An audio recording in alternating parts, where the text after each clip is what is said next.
Hi, I'm Adam Friedman, and it's day 20 of Advanced Athletics 30-Day Fitness Jumpstart. Jennifer asks, what are some things that I can do to stay away from gluten? I love this question because about 5 years ago, I made the choice to eliminate gluten from my diet, and I've never felt or looked as good as I do now. Gluten is a protein found naturally in wheat, rye, and barley that gives breads, cakes, and other baked goods their familiar texture and consistency. Today, more and more people are finding out they have what's called celiac disease, which means their small intestine cannot handle contact with gluten.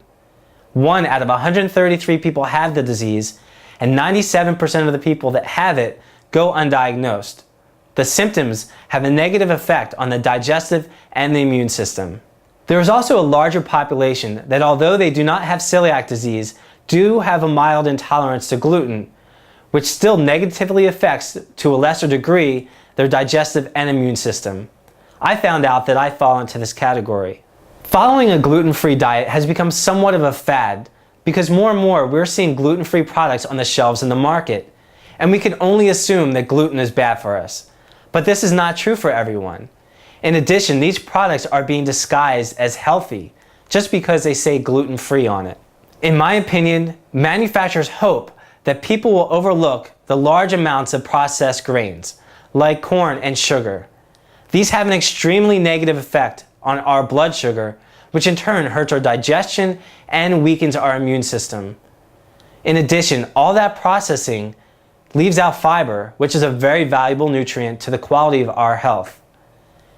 We might as well keep eating gluten if we're not going to pay attention.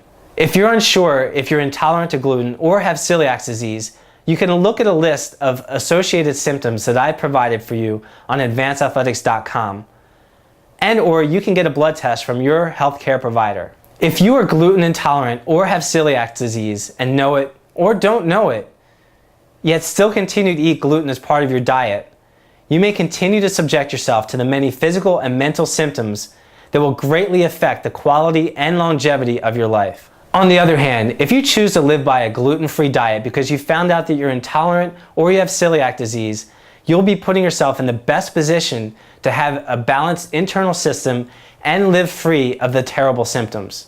Here are some simple steps that you can follow to avoid eating gluten. Look for the gluten-free label on the packaging.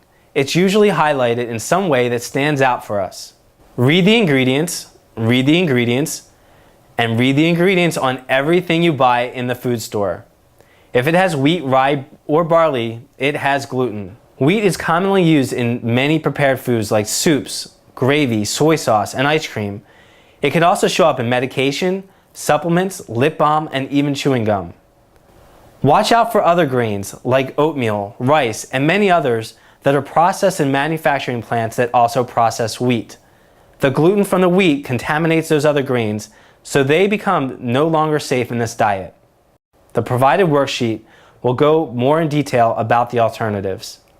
Here's what I suggest you do right now. Download the worksheet for day 20 from the resource page on advancedathletics.com and make a list of the foods in your kitchen that contain gluten. Create a list of potential gluten-free alternatives that you can have in place of those foods. Make sure those alternatives are in your grocery basket the next trip to the market. To learn more on how to eat gluten-free, call or email to set up your complimentary assessment. I'm happy to support you. Thank you for watching, and I will talk to you again soon.